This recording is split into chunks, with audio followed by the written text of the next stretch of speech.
If you're a business owner and maybe you've got now 5 to 10 people in your team, you've had a few hires that haven't worked out, and you've got a tight-knit team. And so when someone comes in and it doesn't work, you can really feel it, and it creates a bit of negativity in there, but you're not quite sure how to bring someone in with confidence.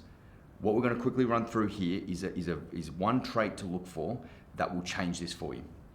Now, what we call it is the old approach, and this is what might be happening with how you bring people in, is you have this long list of responsibilities and requirements for a person joining your team.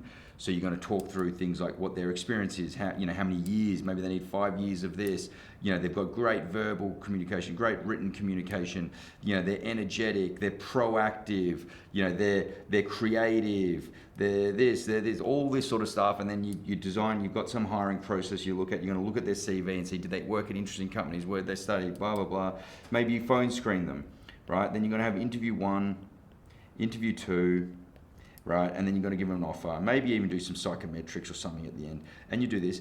But what's happening 3-6 months down the track, they just don't quite click with your company. You don't have confidence and trust in them delivering what you want, right? So it doesn't work. And what happens here is generally it's like gut feel based, and it's messy and it's murky. So what we want to try and do, we're just going to scrap this, right? And we're going to move to a new approach, which it's a simpler and very specific thing. What we're going to do is we are going to hone in on specific things that lead to success and design the entire approach to find it. So what I mean by that is, in a small business, as a business owner, trying to bring someone in that you trust, that you have confidence will do the job, we're going to look for one thing here, and this is what I mean by this, is accountability, right? And we're going to find someone with accountability, and you design an entire approach that looks for that from start to end. Now you can have obviously you'll have up to 3 things that you would look for. Maybe the other one is, like I say, their capability, looking at their technical skills and stuff like this. But let's say this one thing, and what we want to become is an expert at finding this one thing. Now, when we say accountability, this is a person that owns their outcomes. So when they make a mistake, they don't sweep it under the rug and hope you don't notice. They come and talk to you. Oh, I did this, it didn't work out. I tried it. I think I could do this to fix it. Accountability, right? They don't blame other people. They don't shy away from their mistakes. They own it. They're accountable for themselves, and they come to you. If you have people with high accountability in your team will work much better.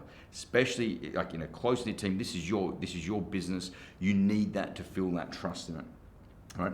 Assuming they have the appropriate technical skills to do their job, but accountability. So what you want to become, to simplify the whole thing, is become an expert in identifying, does someone have accountability? And the entire approach. Don't worry about all these things, you need this whole list, great verb. Focus on this, right? And what I mean, it doesn't mean if a person can't speak, they're not going to go through, but you don't need to have this as a dot point. You want to have super clarity on what's important. So with this, what I mean by then building an entire end-to-end process that finds accountability is we set up stuff at the very beginning to get them to show you who they are. And then you're grading, do I think that represents a person who is accountable? So what we mean by this is, what we do is before we even look at a CV, we ask this question to people and they write it back to us. Will be something like, describe to me a time in your life you were convinced you were right, you realized you were wrong, what wasn't, and what did this lead to? Now, a question like that, they're going to write back some answers, and you'll see now a range of answers. Some people write back saying, oh, that's never happened to me in my life yet, but if it did, I'll own it, right? That's one thing where obviously they still haven't been wrong, so that exhibits low accountability.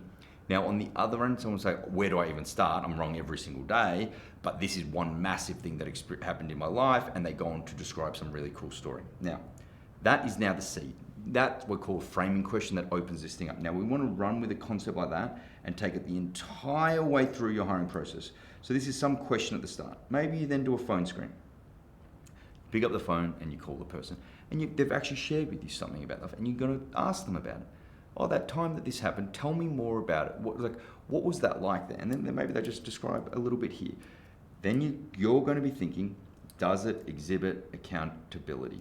Then when you go into the interview, and then maybe into a second interview, every person is asking questions, trying to open up this story and understand this person to see how they respond to adversity, how they respond to being wrong, what actions they took. Do they blame other people? Do they shy away from it?